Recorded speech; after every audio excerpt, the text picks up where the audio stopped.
देखिए, बात है 30 जून 2020 की। कानपुर के एक गांव में पुलिस की 8 गाड़ियों का कॉन्वॉय एक घर की तरफ बढ़ रहा था और पुलिस को ये लग रहा था कि एक नॉर्मल अरेस्ट ऑपरेशन होने वाला है, लेकिन ऐसा नहीं था। जब वो उस गांव में पहुंचते हैं तो अचानक फायरिंग शुरू हो जाती है और जब अगली सुबह होती है तब उनमें से 8 पुलिस वाले शहीद हो चुके थे।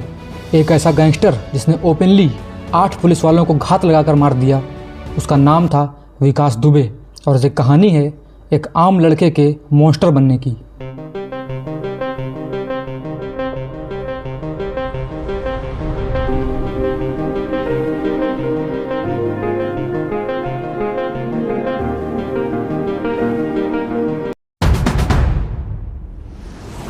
कानपुर देहात का एक छोटा सा गांव बिकरू, यहीं पैदा हुआ था विकास दुबे। शुरू से ही उसे केवल एक ही चीज़ का शौक रहा था, वो था दबदबा। टीन एज में आते आते विकास दुबे ने छोटे मोटे झगड़े स्टार्ट कर दिए थे और वो ये बात बहुत जल्दी समझ गया था कि यूपी में सिर्फ 2 ही चीज़ चलती हैं, पहली तो पावर, दूसरी पॉलिटिक्स, और जिसके पास ये दोनों हों वो अजय बन जाता है। देखिए, बात है 1990 की। विकास दुबे अपने इलाके का एक उभरता हुआ गुंडा बन रहा था और अब वो पूरे इलाके में अपनी पहचान बनाने के लिए उतावला था। लेकिन उसी इलाके के एक और दबंग व्यक्ति और लोकल ब्राह्मण नेता सिद्धेश्वर पांडे वहाँ पहले से ही बहुत मशहूर थे और इसी दबदबा बनाने की लड़ाई में सिद्धेश्वर पांडे की विकास दुबे गोली मारकर हत्या कर देता है, क्योंकि पांडे उसका रास्ता रोक रहे थे। लेकिन शॉकिंग बात ये नहीं थी कि उसने मर्डर किया था, इससे ही बड़ी शॉकिंग बात तो ये थी कि मर्डर करने के बावजूद वो बच गया, क्योंकि नेता उसके साथ थे। वो नेताओं के लिए काम करने लगा, जैसे बूथ कैप्चर कर लेना, विरोधियों को ख़त्म करना, धमकियां देना वगैरह वगैरह, और इसके बदले में उसे मिलता था राजनीतिक सपोर्ट। और अब पुलिस वाले भी उसे हाथ लगाने से डरने लगे थे। देखिए, बात है सन 2000 ईस्वी की।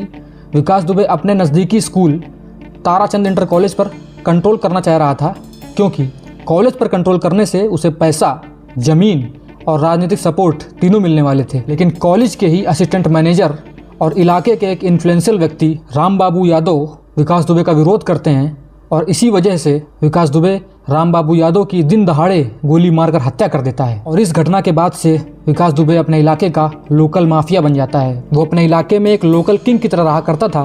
कहा जाता है कि अपने इलाके में उसके पूछे बगैर कोई शादी भी नहीं कर पाता था और इस समय तक उसके ऊपर अपहरण, हत्या, रंगदारी जैसे 60 से भी ऊपर केस दर्ज हो चुके थे। लेकिन फिर भी वो खुलेआम घूमता था, क्योंकि सिस्टम उसके साथ में था।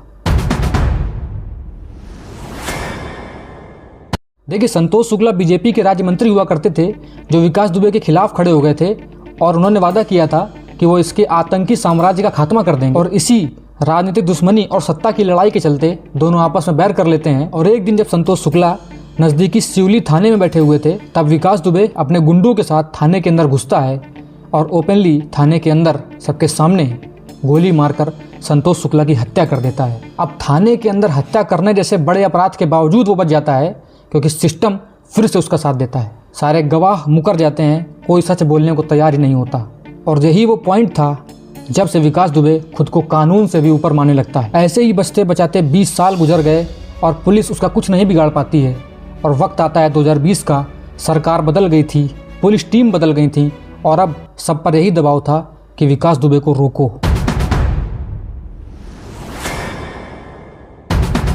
2020 में पुलिस को एक नई शिकायत मिलती है, जिसमें कहा गया था कि विकास दुबे ने अपने ही पड़ोसी रिश्तेदार दयाशंकर अग्नोत्री को जान से मारने की कोशिश की थी और वजह थी प्रॉपर्टी और पैसे का विवाद। दयाशंकर अग्नोत्री कैसे करके बचते बचाते पुलिस के पास पहुंचते हैं और अपने बयान में वो बताते हैं कि अगर आज कार्रवाई नहीं हुई तो वो मुझे पक्का मार देगा। अब पुलिस के पास लीगल रीज़न भी आ चुका था। अब पहली बार विकास दुबे के खिलाफ सीरियस अरेस्ट की प्लानिंग स्टार्ट होती है। लेकिन डरा देने वाली बात तो ये थी कि जिस इंसान को पकड़ने जा रहे थे उसे उनके पल पल की खबर थी, क्योंकि पुलिस में भी उसके इन्फॉर्मर बैठे हुए थे। जब उसे मालूम चला कि आज रात पुलिस आने वाली है तो पूरे गांव को एक एम्ब्यूस बना देता है। गांव के एंट्री रोड पर जेसीबी रखवा देता है ताकि गाड़ियां अंदर ना आ सकें। छतों पर स्नाइपर लगवा दिए जाते हैं जो दूर से ही किसी को फायर करके मार सकें। पूरा गांव एक वॉर जोन बन गया था। देखिए, बात है 2 जुलाई 2020 की रात 12:30 बजे की। डीएसपी देवेंद्र मिश्रा की अगुवाई में एक पुलिस की टीम निकलती है, लेकिन उन्हें ये लग रहा था कि एक नॉर्मल पुलिस अरेस्ट ऑपरेशन होगा। उनको ये बात नहीं पता थी कि दुश्मन को उनके पल पल की खबर मिल रही है। पुलिस वालों का प्लान बहुत सिंपल था। उनका प्लान था कि घर में घुसेंगे रात में और चुपचाप विकास दुबे को गिरफ्तार करके वापस ले आएंगे। लेकिन जैसे ही ये लोग गांव पहुंचते हैं, जेसीबी इनका रास्ता रोक देती है और उनको गाड़ियां गांव के बाहर छोड़नी पड़ जाती हैं। सारे पुलिस वाले पैदल हो जाते हैं, लेकिन फिर भी वो हिम्मत नहीं हारते। सारी पुलिस की टीम अंधेरे रास्तों पर सुनसान जगह पर अकेले आगे बढ़ रही थी और जब वो घर के सामने पहुंचते हैं, अचानक उन पर फायरिंग स्टार्ट हो जाती है। वो खुले मैदान में होते हैं, उन्हें संभलने का ही मौका नहीं मिलता, लेकिन फिर भी डीएसपी देवेंद्र मिश्रा बहादुरी दिखाते हुए तुरंत अपनी टीम को संभालने की कोशिश करते हैं। लेकिन समस्या साफ थी कि ये लोग खुले मैदान में थे और दुश्मन छतों पर छिपे हुए थे। कुछ ही सेकंड्स में कई पुलिस वाले घायल हो गए। जिन पुलिस वालों को जगह मिली, कुछ दीवार के पीछे छुप गए, कुछ खेतों में भाग गए और कुछ ही मिनटों बाद जब कई पुलिस वाले ज़मीन पर गिरे पड़े थे, ये स्नाइपर ज़मीन पर उतर के आते हैं और आतंकवादियों की तरह, लिटरली आतंकवादियों की तरह नज़दीक से उन पुलिस वालों को गोली मारकर उनकी हत्या कर देते हैं। ये कोई मुठभेड़ नहीं थी दोस्तों, ये सोची समझी हत्या थी। कुछ ही मिनटों में सब खत्म हो जाता है और ज़मीन पर पड़े थे उत्तर प्रदेश पुलिस के शहीद। इन 8 पुलिस वालों के नाम मैं ले रहा हूँ क्योंकि ज़रूरी है कि हम जाने उन्हें जिन्होंने जान दे दी अपने देश के लिए। DSP Devendra Mishra, SHO Mahesh Yadav, SI Anoop Kumar, SI Nebulal, constable Sultan Singh, constable Rahul, constable Jitendra Singh, constable Baburam. लेकिन हमलावर हथियारों के साथ भाग निकलते हैं। विकास दुबे एक बार फिर बच जाता है, लेकिन इस बार अलग ये था कि पूरा देश जाग चुका था। पूरे देश में गुस्सा था कि विकास दुबे को पकड़ा जाए। इसके बाद यूपी पुलिस प्रदेश का सबसे बड़ा मैन हंटिंग ऑपरेशन शुरू करती है। एसटीएफ, एटीएस, लोकल पुलिस और इंटेलिजेंस स्टाफ सबको एक ही आदेश मिलता है कि विकास दुबे को पकड़ो, जिंदा या मुर्दा। उस पर इनाम बढ़ता जा रहा था, पहले 50,000, फिर 1 लाख, फिर 2.5 लाख। लेकिन अब भी वो पुलिस से फरार था क्योंकि वो अकेला नहीं था, उसका नेटवर्क अभी भी काम कर रहा था। ढाबा मालिक, टैक्सी ड्राइवर्स, गांव के प्रधान और कुछ पुलिस वाले भी उसके इन्फॉर्मर थे। पुलिस जहां भी पहुंचती वो पहले ही वहां से निकल चुका होता था। वो यूपी छोड़कर एमपी भाग जाता है, ये सोचकर कि यूपी में रहे तो मुठभेड़ जरूर होगी, लेकिन एमपी में कुछ टाइम मिल सकता है। लेकिन अब धीरे धीरे वो कमज़ोर भी पड़ रहा था क्योंकि उसके सहयोगी पकड़े जा रहे थे, लगातार गिरफ्तारियां हो रही थीं, उसका नेटवर्क अब टूट रहा था। लेकिन 1 हफ्ता बीत चुका था और अब भी वो पुलिस की गिरफ्त से फरार था। और फिर दिन आता है 9 जुलाई 2020। मध्य प्रदेश में उज्जैन का महाकाल मंदिर, एक इंसान इतनी भारी भीड़ में अचानक आगे आता है और चिल्लाता है, मैं हूँ विकास दुबे, कानपुर वाला। भीड़ उसे पागल समझती है, लेकिन पुलिस वाले कुछ ही देर में उसे पहचान लेते हैं कि ये वही था। उसको गिरफ्तार कर लिया जाता है। उसने सरेंडर क्यों किया, ये तो आज तक एक मिस्ट्री बनी हुई है, लेकिन फिर भी हम एक थ्योरी से समझ सकते हैं कि शायद वो मरना नहीं चाहता था।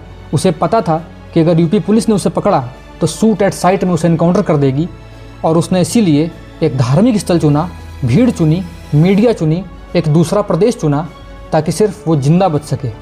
तो आपके मन में जो सवाल थे कि आखिर उसने मंदिर ही क्यों चुना, उसने सरेंडर ही क्यों किया, इसकी बेसिक थ्योरी मैंने आपको बताई।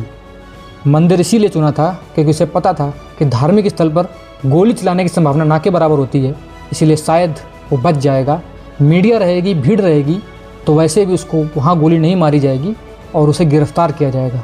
आखिरकार 10 जुलाई 2020 को विकास दुबे को यूपी पुलिस एसटीएफ की गाड़ी से वापस ला रही थी, लेकिन गाड़ी जब कानपुर आउटर के इलाके में पड़ने वाला एक गाँव भौती के पास से निकलती है, अचानक बारिश स्टार्ट हो जाती है, रास्ता फिसलन भरा था, गाड़ी पलट जाती है। पुलिस वाले बताते हैं कि विकास दुबे ने हथियार छीनकर भागने की कोशिश की और फिर गोलियां चलती हैं और विकास दुबे को इनकाउंटर में मार दिया जाता है।